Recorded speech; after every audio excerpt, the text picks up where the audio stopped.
Alright. We got the Earthstrike video out of the way. Now let's talk about some anti-fascism. You know, quickie pointy style. So part of my intention with this video is to cover some very basic ground. Not just for people who aren't familiar with anti-fascism, but for people who are familiar too, maybe reiterating it in a different way. Most of this is going to be a summation of Oliver Thorne's excellent video about the philosophy of anti-fascism. That's much better than this video is going to be. You should just go watch that instead. But if you want to stick around, that's nice. I'd appreciate it. So, the basics. First thing, anti-fascists are opposed to fascism.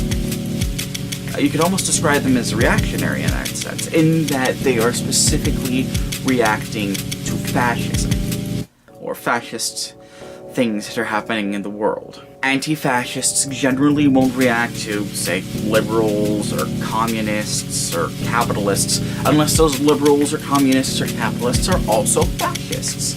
If you have an anti-fascist group that's reacting to something, that's organizing something that's not a reaction to fascism, then they are doing something wrong. Probably. Basic number 2.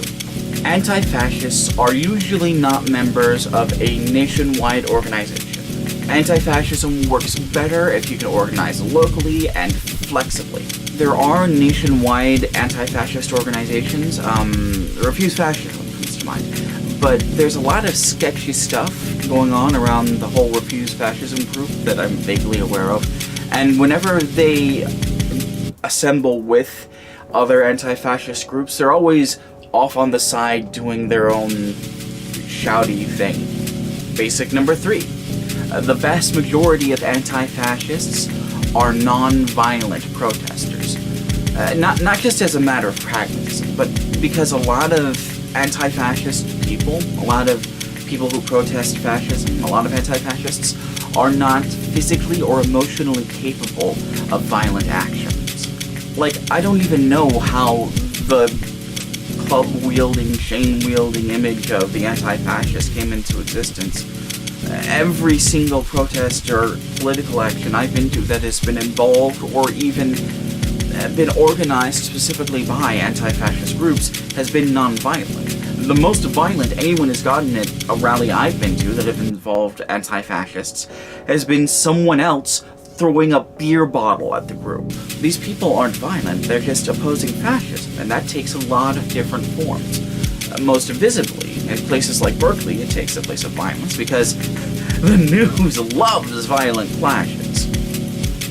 But most of them aren't violent. We'll talk more about violence later, though. Fourth, and the most important by far, anti-fascists do not kill people.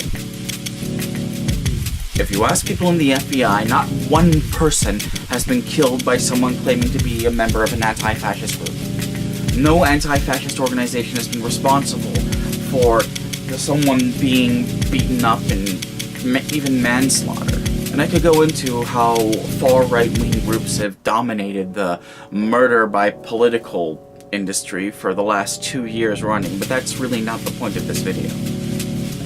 We're not talking about the fascists, we're talking about the anti-fascists, and the anti-fascists do not kill people. Even when they use violence, it is always a defensive measure meant to protect people. Alright, those are the basics. Let's move on to more complex things. I know I'm really drumming on this, but I want to make sure that I really drum on this. Anti-fascist action is usually not violent. There are a plurality of different ways to defend communities or even stop fascists from organizing that doesn't involve violence. And those things are usually the go-to tools for anti-fascist groups. Like, this might surprise you, I know, keep this between you and me, but people don't like fascists. I know, right? And if people are made aware that the people that they're helping to organize with or the people whom they're supplying goods to are fascists, then they'll drop those people like a hot potato made out of lead.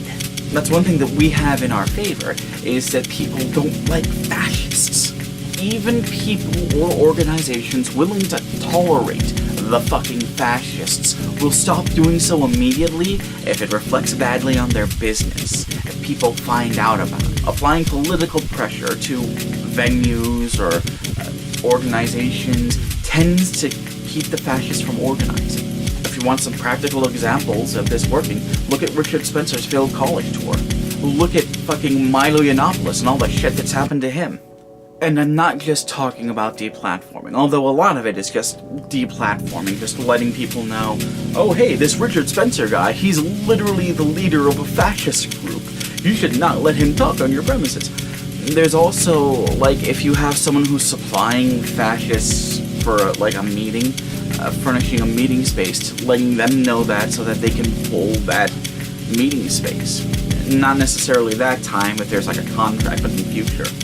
Or if there's a shop that's giving them goods, you can tell them, oh hey, these people are fascists, and they will stop supplying those goods. And that kind of pressure on fascist groups can cause those fascist groups to fold. And let us not forget, fascists are fucking cowards. You have groups like the Proud Boys, who, even though they revel in violence, they won't attack a group unless they outnumber that group 5 to 1. It's ridiculous. Sometimes, when letting people know that these people that they're allowing to host an event or supplying goods to are a fascist group doesn't work, you're just showing up in force, not doing anything, not even saying anything, just showing up in numbers bigger than they have, or even slightly smaller than they have, is enough to keep the fascists from doing anything meaningful. That's what happened in DC last year.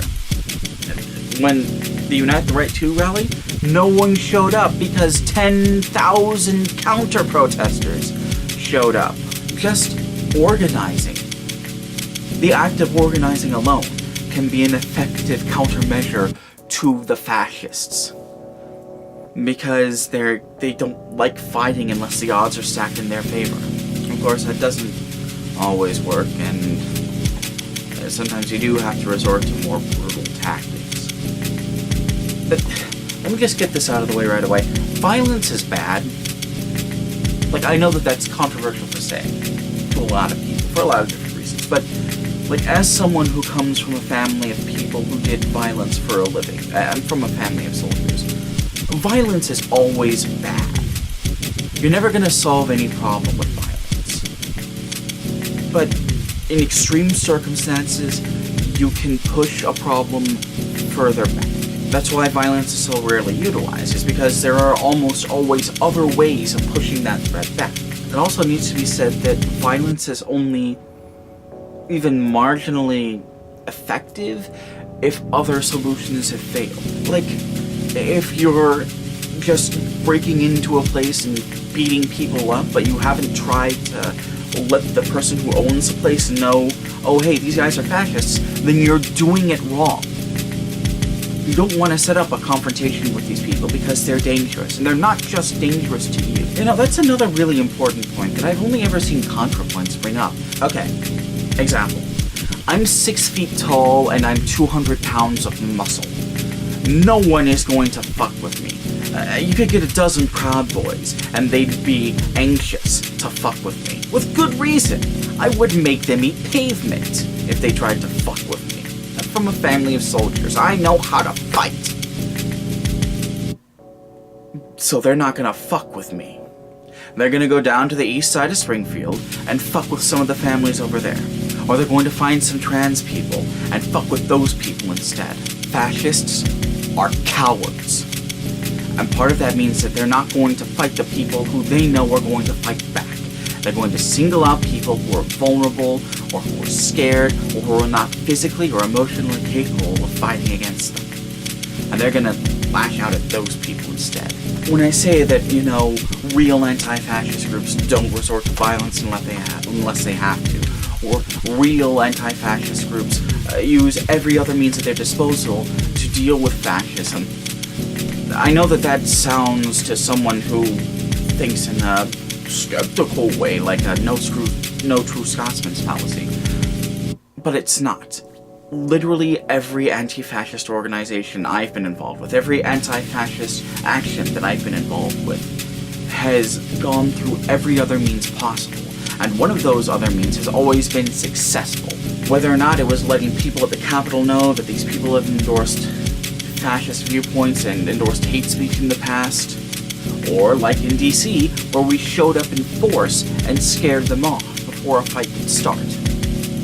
There are always other means, and anti-fascist groups, in my experience, will always use those other means before going the next step, because they're trying to protect their communities.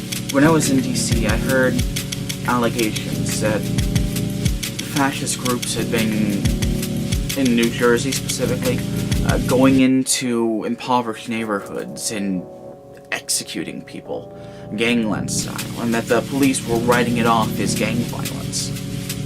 I can't say whether or not that's true. I'm not a cop, thank fuck. But that sounds like the sort of thing a fascist would do.